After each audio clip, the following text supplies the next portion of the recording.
ಇತ್ತೀಚಿನ ಸಂಚಿಕೆಗಳನ್ನು ಜಾಹೀರಾತಿನ ಕಿರಿಕಿರಿ ಇಲ್ಲದೆ ನೋಡಿ.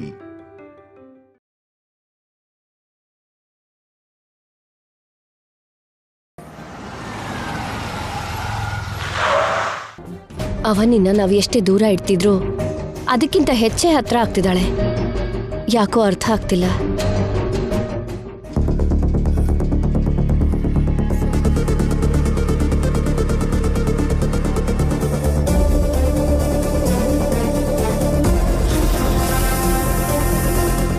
ನಮಸ್ಕಾರ ಪ್ರಸಾದ್ ರಾವ್ ಅವರೇ. ನಮಸ್ತೆ. ನಮಸ್ತೆ ವೇದವತಿ ಅವರೇ. ಇಷ್ಟಕ್ಕೂ ನೀವು? ನನ್ನ ಹೆಸರು ಶೇಖರ್, ನನ್ನ ಹೆಂಡತಿ ಹೆಸರು ಗೌತಮಿ. ನಮಸ್ಕಾರ. ನಮ್ಮ ಕೂತ್ಕೊಂಡು ಮಾತಾಡೋಣವಾ? ಕೂತ್ಕೊಳ್ಳಿ.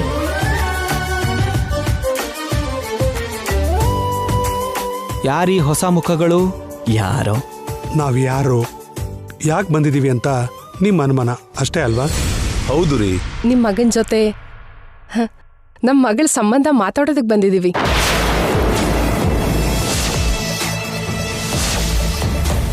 ಶಾಕ್ ಆದ್ರ? ಆಗಲ್ವಾ ಮತ್ತೆ? ನಮ್ಮ ತಮ್ಮನ ಮದ್ವೆ ಬಗ್ಗೆ ನಮ್ಮನೇಲಿ ಯುದ್ಧಗಳೇ ನಡೀತಾ ಇದೆ ನೋಡಿ.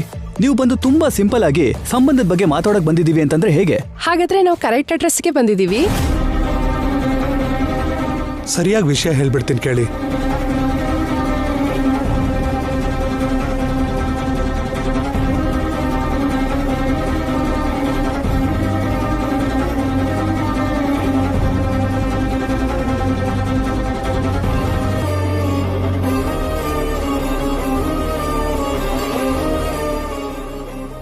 ನಮ್ಮ ಮಗಳ ಹೆಸರು ನಿಹಾರಿಕಾ.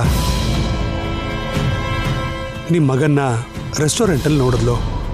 ಮೊದಲು ನೋಟದಲ್ಲೇ ಮನ್ಸು ಕೊಟ್ಟಿದ್ದಾಳೆ. ನೋಡ್ರಿ,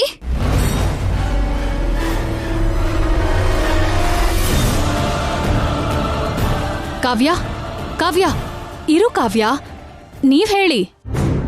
ನಮ್ಮ ಮಗಳಿಗಿರೋ ಟೇಸ್ಟ್ಗೆ ಎಂಥ ಹುಡುಗನ ಹುಡುಕ್ಬೇಕು ಅಂತ ನಾವು ತುಂಬ ಟೆನ್ಷನ್ ಮಾಡ್ಕೋತಿದ್ರೆ ಅವಳು ನಮ್ಮ ಕೆಲಸನ ಸುಲಭ ಮಾಡಿದಾಳೆ. ಮದ್ವೆ ಮಾಡ್ಕೊಂಡ್ರೆ ಶ್ರೀಕರ್ನೇ ಮಾಡ್ಕೊಳ್ಳೋದು ಅಂತ ಮಾತಾಡಿ ಅಂತ ಕಳ್ಸಿದಾಳೆ. ಹುಡುಗನ್ ಕರ್ಸಿ ಮಾತಾಡಿದ್ರೆ ಉಳಿದಿರೋ ವಿಷಯ ದೊಡ್ಡವರು ನಾವು ಮಾತಾಡ್ಕೋಬಹುದು. ನಮ್ಮವನ್ ಮನೇಲಿಲ್ಲ ಬಿಡಿ. ಆದ್ರೂ ಇದು ಆಗೋ ಕೆಲಸ ಅಲ್ಲ, ನೀವು ಹೊರಡಬಹುದು. ಕಾರಣ? ತುಂಬಾ ಕಾರಣಗಳಿದೆ. ಅದೇನು ಅಂತ ಹೇಳಿ. ಆದರೆ ಮುಂದುವರಿಯೋಣ, ಇಲ್ಲ ಅಂದರೆ ಬಿಟ್ಬಿಡೋಣ. ಅದರಲ್ಲೇನಿದೆ? ಎಲ್ಲ ಅನ್ಕೋತಿದ್ದಾಗೇನ ಆಗಲ್ಲ ಅಲ್ವಾ? ನೋಡಿ, ಬರೋ ಅಳಿಯನ್ ಮೇಲೆ ನಿಮಗೆಂಥ ಅಭಿಪ್ರಾಯ ಇರುತ್ತೋ ಸೊಸೆ ವಿಷಯದಲ್ಲಿ ನಮಗೂ ಕೂಡ ಕೆಲವು ಕಟ್ಟುಪಾಡುಗಳಿದೆ. ನಾವು ನೋಡ್ತಿರೋದು ಆಸ್ತಿ ಅಂತಸ್ತು ಅಲ್ಲ ಕಣ್ರಿ, ನಮ್ಮ ಆಚಾರ ವ್ಯವಹಾರಗಳನ್ನ ಮುಂದುವರ್ಸ್ಕೊಂಡು ಹೋಗೋ ಸೊಸೆನ. ಆಚಾರ ವ್ಯವಹಾರಗಳ ಏನದು? ಮೊದಲು ನಿಮ್ಮ ಮಗಳ ಜಾತಕದ ವಿವರನ ಹೇಳಿ. ಜಾತಕ ಹೊಂದಾಣಿಕೆ ಆದ್ರೆ ಅವಾಗ ನಮ್ಮ ನಿಯಮ ನಿಷ್ಠೆಗಳ ಬಗ್ಗೆ ಹೇಳ್ತೀನಿ. ನಿಮ್ಮ ಮಗಳದ್ದು ಯಾವ ರಾಶಿ? ಮೇಷರಾಶಿ. ಮೇಷರಾಶಿ. ನಕ್ಷತ್ರ? ಭರಣಿ ನಕ್ಷತ್ರ. ಭರಣಿ ನಕ್ಷತ್ರ. ಮಾಸ? ಕಾರ್ತಿಕ ಮಾಸ. ಕಾರ್ತಿಕ ಮಾಸ. ವಾರ? ಶುಕ್ರವಾರ ಹುಟ್ಟಿದಾಳೆ.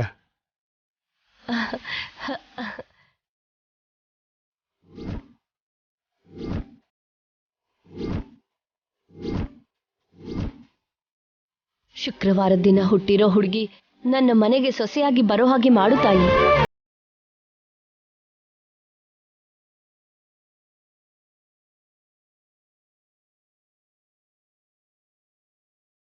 ಜನ ಇದ್ರಲ್ಲಿ ಸುಳ್ಳು ಹೇಳಕ್ ಏನಿದೆ ರೀ? ನಮ್ಮ ಅತ್ತೆಯವರು ಎದುರು ನೋಡ್ತಿದ್ದು ಇಂಥ ಜಾತಕ ಇರೋ ಹುಡುಗಿಗೋಸ್ಕರನೇ ರೀ.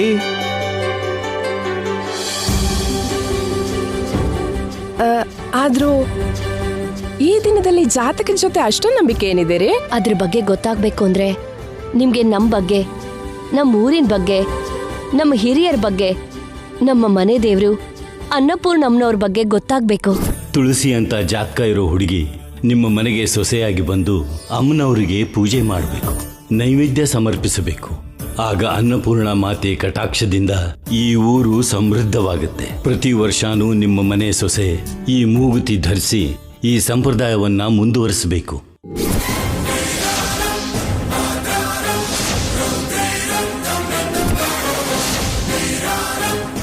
ಪ್ರತಿ ವರ್ಷ ಮೂಗುತಿನ ಧರಿಸಿ ಅಮ್ಮನವರ ಪ್ರಸಾದ ಮಾಡಿ ಉತ್ಸವದ ಪೂಜೆನ ಪೂರ್ತಿ ಮಾಡಬೇಕು ಅಂತ ಜಾತಕ ಇರೋ ಸೊಸೆಗೋಸ್ಕರ ಎಷ್ಟು ವಿಧಗಳಲ್ಲಿ ಪ್ರಯತ್ನ ಮಾಡ್ತಿದ್ದೀನಿ ಗೊತ್ತಾ. ಇಷ್ಟು ದಿನಕ್ಕೆ ದೇವ್ರೆ ಕಳ್ಸಿರೋ ಹಾಗೆ ನೀವು ಬಂದ್ರಿ. ಹುಡುಗಿ ನಮಗೆ ತುಂಬಾ ಹಿಡಿಸಿದಾಳೆ. ನಮ್ ಸೊಸೆಯಾಗಿ ಮಾಡ್ಕೊಳ್ಳೋದಿಕ್ಕೆ ನಮ್ಗೆ ಯಾವ ಅಭ್ಯಂತರನೂ ಇಲ್ಲ. ನಾವು ಹೇಳಿದನ್ನೆಲ್ಲ ನಿಮ್ ಮಗಳು ಮಾಡ್ತಾಳೋ ಇಲ್ವೋ ತಿಳ್ಕೊಳ್ಳಿ. ಮತ್ತೆ ನಿಮ್ ಮಗನ ಅಭಿಪ್ರಾಯ? ನನ್ನ ಮಗ ನಾನು ಏನ್ ಹೇಳಿದ್ರು ಓಕೆ ಅಂತಾನೆ. ಮಗಳ ಹತ್ರ ವಿಷಯ ವಿವರಿಸಿ ನಿಮಗ್ ಫೋನ್ ಮಾಡ್ತೀವ್ರಿ. ಹುಡುಗಿ ಒಪ್ಕೊಂಡ್ರೆ ಸೊಸೆನ ದೇವತೆ ಹಾಗೆ ನೋಡ್ಕೋತೀವಿ. ಶುಭವಾರ್ತೆಗೋಸ್ಕರ ಕಾಯ್ತಾ ಇರ್ತೀವಿ. ಇನ್ನು ಹೊರಡ್ತೀವಮ್ಮ. ಒಳ್ಳೇದು. ಬರ್ತೀವಿ. ಬರ್ತೀವಿ.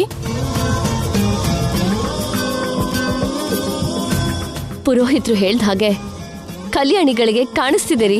ಇನ್ನು ನನ್ಗೆ ಮಾವ ಸಿಗಲ್ಲ ಅಂತನಾ? ಅಷ್ಟೇ ಬಿಡು.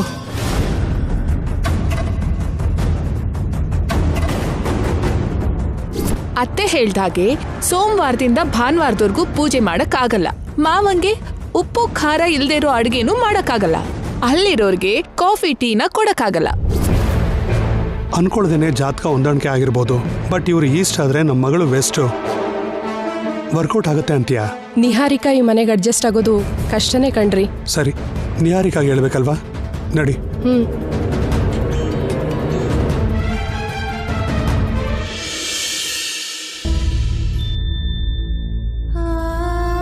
ನಮ್ ಭಾವ ಇದಕ್ಕೂ ಮೊದ್ಲಿನ ಹಾಗೆ ಮನೇಲಿ ಇಲ್ದೇ ಇರೋದಕ್ಕೆ ಸರಿ ಹೋಗ್ತಿದೆ. ಇಲ್ಲ ಅಂದ್ರೆ ನಿಮ್ಮನ್ನ ನೋಡಿ ಪದೇ ಪದೇ ಯಾಕೆ ಬರ್ತಿದ್ದಾನೆ ಅಂತ, ನಿಂಗೇನಾಗ್ತಾನೆ ಅಂತ ದೊಡ್ಡ ರಾತ ಅಂತ ಮಾಡ್ತಿದ್ರು. ಎಲ್ಲದಕ್ಕೂ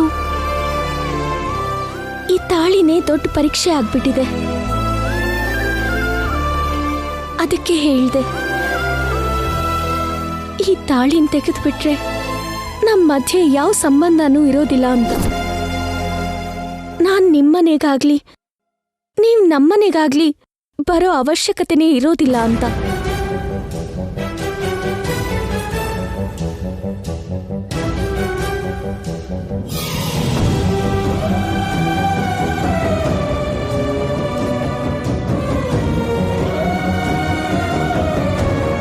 ಮತ್ತೆ ಮತ್ತೆ ಅದೇ ಮಾತು ಅನ್ಬೇಡ. ನಾನ್ ಕಟ್ಟಿರೋ ತಾಳಿ ನನ್ ಕೈಯಿಂದಾನೇ ತೆಗಿಯೋದು ನಮ್ ಸಮಸ್ಯೆಗೆ ಪರಿಹಾರ ಆಗ್ಬಾರ್ದು.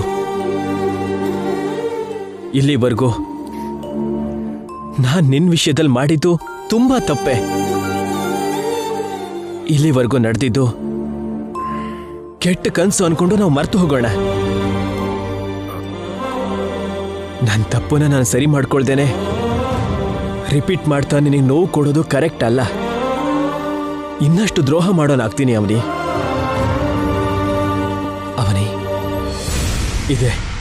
ಇದೇ ನೀನ್ ಕೊಡೋ ಕೊನೆ ಅವಕಾಶ ಅನ್ಕೋತೀನಿ.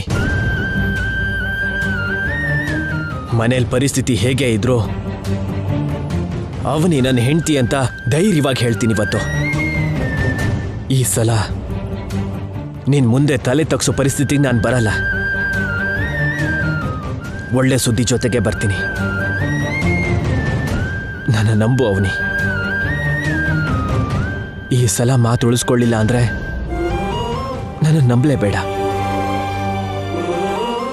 ಶುಭ ಸುದ್ದಿನ ಕೇಳೋಕ್ಕೋಸ್ಕರ ಸಿದ್ಧವಾಗಿರೋ. ನಾನು ಹೋಗಿ ಬರ್ತೀನಿ.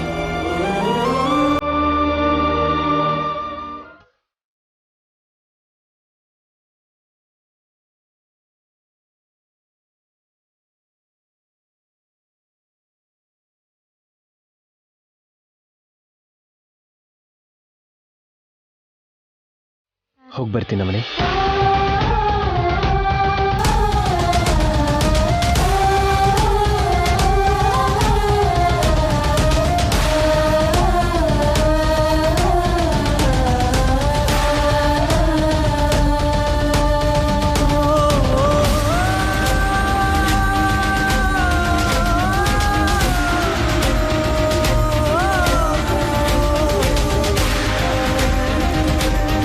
ನೀನು ಅಳ್ಬೇಡ ಅವನಿ.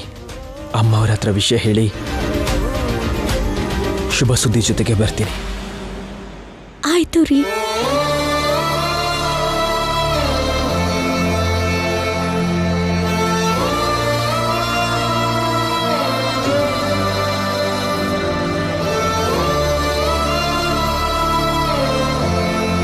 ಶುಭ ಸುದ್ದಿ ಜೊತೆಗೆ ಬರ್ತೀನಿ. ನನ್ನ ನಂಬು ಅವನಿ.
ನನ್ಗಿಷ್ಟೆಲ್ಲ ಡಿಸ್ಟರ್ಬ್ ಮಾಡಿದ್ಯಲ್ಲ, ಯಾಕೆ?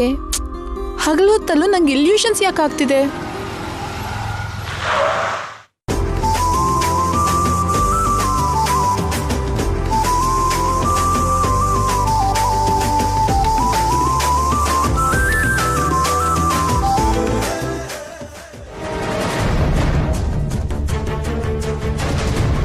ನಡೆದಿದ್ದೆಲ್ಲ ಹೇಳಿದ್ರೆ ಹೇಗೆ ರಿಯಾಕ್ಟ್ ಆಗ್ತಾಳೋ ಏನೋ. ಹಾಗಂತ ನಾವ್ ಏನೋ ಒಂದು ಸುಳ್ಳು ಹೇಳಿ ತಪ್ಸ್ಕೊಳಕ್ಕಾಗಲ್ಲ ಅಲ್ವಾ? ಇರೋದಿದ್ದ ಹಾಗೆ ಹೇಳ್ಬೇಕು. ನಡಿ. ಮಮ್ಮಿ ಡ್ಯಾಡಿ ಬಂದ್ರು ಅಂದ್ರೆ ಶ್ರೀಕರ್ ನನ್ನೋನಾಗಿದ್ದಾನೆ.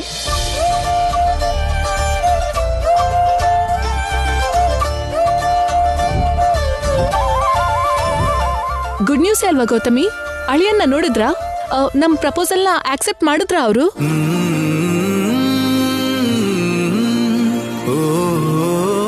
ನಾವು ಹೋಗೋ ಅಷ್ಟೊತ್ತಿಗೆ ಶ್ರೀಕರ್ ಇರ್ಲಿಲ್ಲಮ್ಮ. ಅವನ ಪೇರೆಂಟ್ ಜೊತೆ ಮಾತಾಡಿ ಬಂದ್ವಿ. ಫ್ಯಾಮಿಲಿ ಮೆಂಬರ್ಸ್ ಎಲ್ಲರೂ ನೋಡಿದ್ವಿ. ಮನೆ ದೊಡ್ಡದು, ಮನುಷ್ಯರು ಕಮ್ಮಿ. ಒಳ್ಳೇದೇ ಅಲ್ವಾ? ತುಂಬಾ ಪ್ರೈವೇಸಿ ಇರತ್ತೆ. ಬಟ್ ಗುಡ್ ನ್ಯೂಸ್ ಜೊತೆ ಮುಖ ಫ್ಲಡ್ ಲೈಟ್ ತರ ಬೆಳಕ್ ಬರುತ್ತೆ ಅನ್ಕೊಂಡೆ. ಕನಿಷ್ಠ ಬೆಡ್ ಲೈಟ್ ಅಷ್ಟು ಬ್ರೈಟ್ನೆಸ್ ಇಲ್ವಲ್ಲ ಡ್ಯಾಡ್? What happened? ಆ ಸಂಬಂಧದ ಮೇಲೆ ಆಸೆ ಬಿಡೋದು ಒಳ್ಳೇದು ಬೇಬಿ.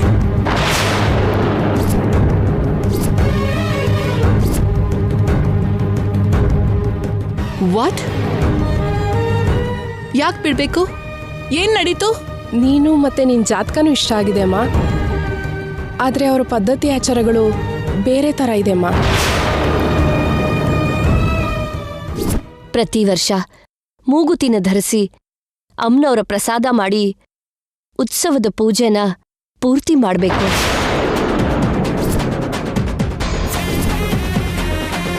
ನಿನಗೇನೋ ಸ್ವಾತಂತ್ರ್ಯ ಬೇಕು, ಅವರಿಗೇನೋ ಆಚಾರ ಮುಂದುವರ್ಸ್ಕೊಂಡು ಹೋಗೋ ಸೊಸೆ ಬೇಕು. ನೀನಂತೂ ಟ್ರೆಡಿಷನ್ಗೆ ದೂರ, ಅವ್ರಿಗೆ ಸಂಪ್ರದಾಯ ಅಂದ್ರೆ ಪ್ರಾಣ. ನಿಯಮ ನಿಷ್ಠೆಗಳಿಗೆ ಹೆಸರುವಾಸಿಯಾಗಿರೋ ಆ ಮನೆಗೆ ಪೂಜೆ ವ್ರತನ ಮಾಡೋ ಸೊಸೆ ಕಾಲಿಡಬೇಕು ಅಂತ ಅವರು ಕೇಳ್ಕೊತಿದ್ದಾರೆ. ನಿನಗೆ ಆ ಮನೆ ಕಾಲಿಡೋಕ್ಕೂ ಅರ್ಹತೆ ಇಲ್ಲ. ಹಾಗಂತ ನಿನ್ನ ಪದ್ಧತಿ ನೀನು ಬದಲಾಯಿಸ್ಕೊಂತೀಯ ಅಂದ್ರೆ ಆ ಕಡೆ ಸೂರ್ಯ ಈ ಕಡೆ ಹುಟ್ಟೋದು ಸಾಧ್ಯನೇನೋ, ಆದ್ರೆ ನೀನು ಬದಲಾಗೋದು ಮಾತ್ರ ಅಸಾಧ್ಯ. ನೀನು ಆ ಮನೆಗೆ ಸೊಸೆ ಆಗೋದು ಅಂದ್ರೆ ಹಸುನ ಹುಲಿನ ಒಂದೇ ಬೋನ್ನಲ್ಲಿಡೋ ಸಾಹಸ ಮಾಡ್ದಾಗತ್ತೆ. ಒಂದಾ ಎರಡ ಅವ್ರ ಕಟ್ಪಾಡುಗಳನ್ನು ಕೇಳ್ತಿದ್ರೆ ನನ್ನ ಮಗಳು ಆ ಮನೇಲಿ ಅಡ್ಜಸ್ಟ್ ಆಗೋದಕ್ಕೆ ಸಾಧ್ಯನೇ ಇಲ್ಲ ಅಂತ ನಮಗೆ ಭಯ ಆಗ್ತಿದ್ಯಮ್ಮ.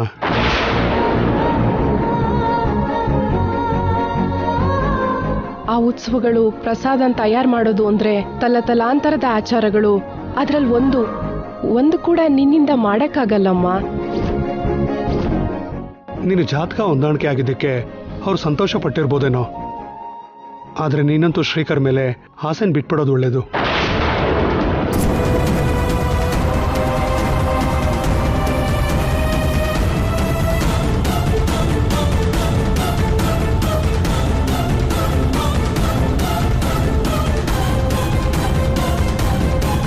ನೀ ಕೇಳಿದ ಕೋರಿಕೆನ ನಮಗೆ ತೀರ್ಸೋದಕ್ಕಾಗ್ತಿಲ್ಲ. ಮತ್ತೊಂದು ಸಂಬಂಧ ನೋಡ್ಕೊಳ್ಳೋಣಮ್ಮ. ಶ್ರೀಕರ್ನ ನೀನು ಮರ್ತು ಬಿಡು.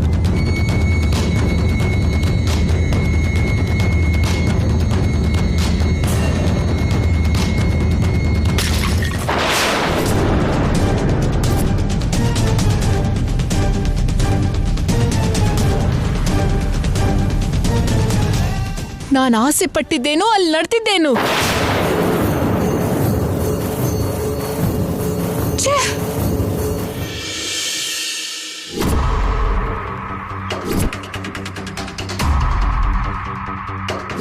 ನಿಮ್ಮ ಮಗಳದ್ದು ಯಾವ ರಾಶಿ? ಮೇಷರಾಶಿ. ನಕ್ಷತ್ರ? ಭರಣಿ ನಕ್ಷತ್ರ. ಮಾಸ? ಕಾರ್ತಿಕ ಮಾಸ. ವಾರ? ಶುಕ್ರವಾರ ಹುಟ್ಟಿದಾಳೆ. ನನ್ ಮಗಳ ಮದ್ವೆ ನಡೆಯತ್ತೇನೋ ಆದ್ರೆ ನಿಮ್ ಮಗನ್ ಮದ್ವೆ ಮಾತ್ರ ಕನ್ಸಲ್ ಕೂಡ ನೋಡೋದಕ್ ಸಿಗೋದಿಲ್ಲ. ನಿಮಗ್ 1 ತಿಂಗಳು ಟೈಮ್ ಕೊಡ್ತೀನಿ. ನೀವು ನಿಮ್ ಮಗನ್ ಮದ್ವೆನ ಮಾಡ್ ತೋರ್ಸಿ, ನಾನು ನಿಮ್ ಮುಂದೆ ತಲೆ ತಗ್ಗಿಸ್ತೀನಿ.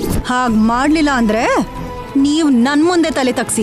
ಎಂತದ್ದೇ ಪರಿಸ್ಥಿತಿಲೋ 1 ತಿಂಗಳೊಳಗಡೆ ನನ್ನ ಮಗನ ಮದ್ವೆ ಮಾಡ್ತೀನಿ. ಏನು ಚಾಲೆಂಜಾ? ಚಾಲೆಂಜ್. ಹಾಗಾದ್ರೆ ನಿಮ್ಮ ಆಹ್ವಾನಕ್ಕೋಸ್ಕರ ನಾನು ಕಾಯ್ತಾ ಇರ್ತೀನಿ.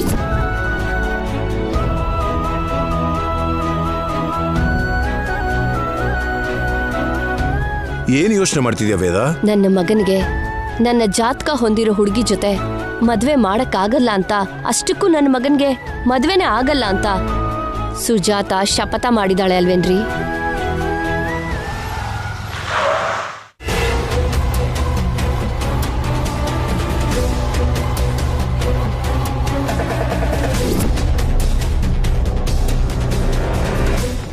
ನಾನು ಸುಜಾತ ಮುಂದೆ ಗೆಲ್ಲೋದಕ್ಕೋಸ್ಕರ ಆದ್ರೂ ಬಂದಿರೋ ಸಂಬಂಧದ ಜೊತೆ ಶ್ರೀಕರ್ ಮದ್ವೆ ಮಾಡ್ತೀನಿ.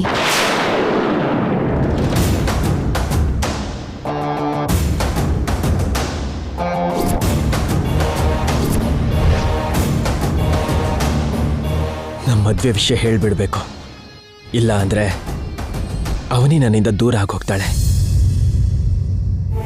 ಅಮ್ಮ ನಮ್ಮನ್ನು ಹೊರಗಡೆ ಹಾಕಿದ್ರೂ ಪರವಾಗಿಲ್ಲ, ಆದ್ರೆ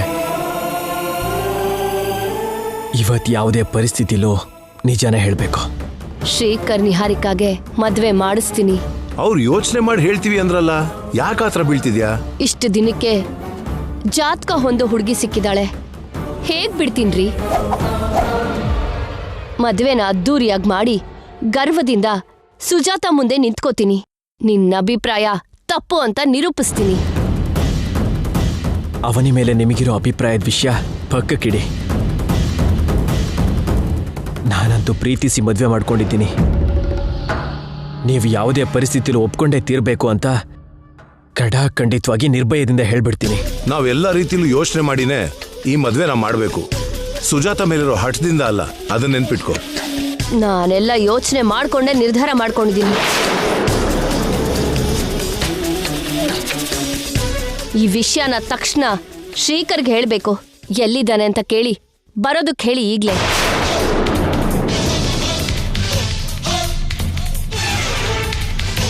ಅಮ್ಮ. ಅರೆ ಬಂದ್ಬಿಟ್ಟಾರಿ, ಬಾ ಶ್ರೀಕರ್.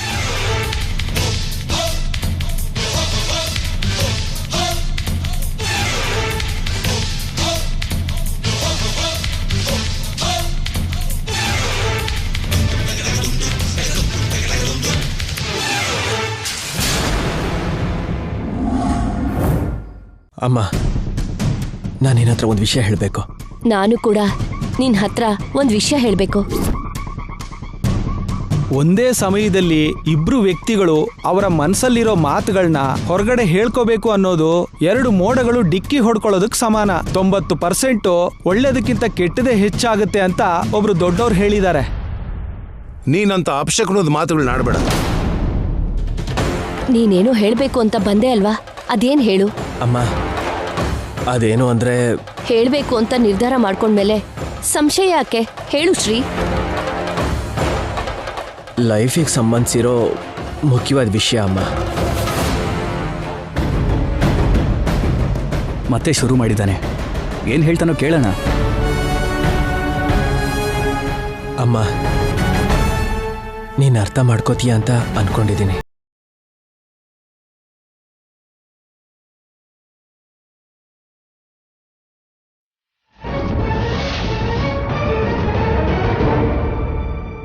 ನಿನ್ನ ಮನಸ್ಸಲ್ಲಿರೋದನ್ನ ಹೇಳೋದಕ್ಕೆ ನೀನು ಯಾಕೋ ಹಿಂದೇಟ್ ಹಾಕ್ತಿದ್ದೆ? ನಿನಗಿಂತ ಮೊದಲು ನಾನು ಹೇಳಬೇಕು ಅನ್ಕೊಂಡಿರೋ ವಿಷಯ ಹೇಳ್ಬಿಡ್ತೀನಿ. ನನ್ನ ಸಂತೋಷನ ತಡೆಯೋಕ್ಕಾಗ್ತಿಲ್ಲ ಕಣೋ. ಇವತ್ತು ನಾವು ಊಹಿಸದೇ ಇರೋ ಅಂತ ಅದ್ಭುತ ನಡೀತು ಶ್ರೀ. ಅದೇನು ಗೊತ್ತಾ?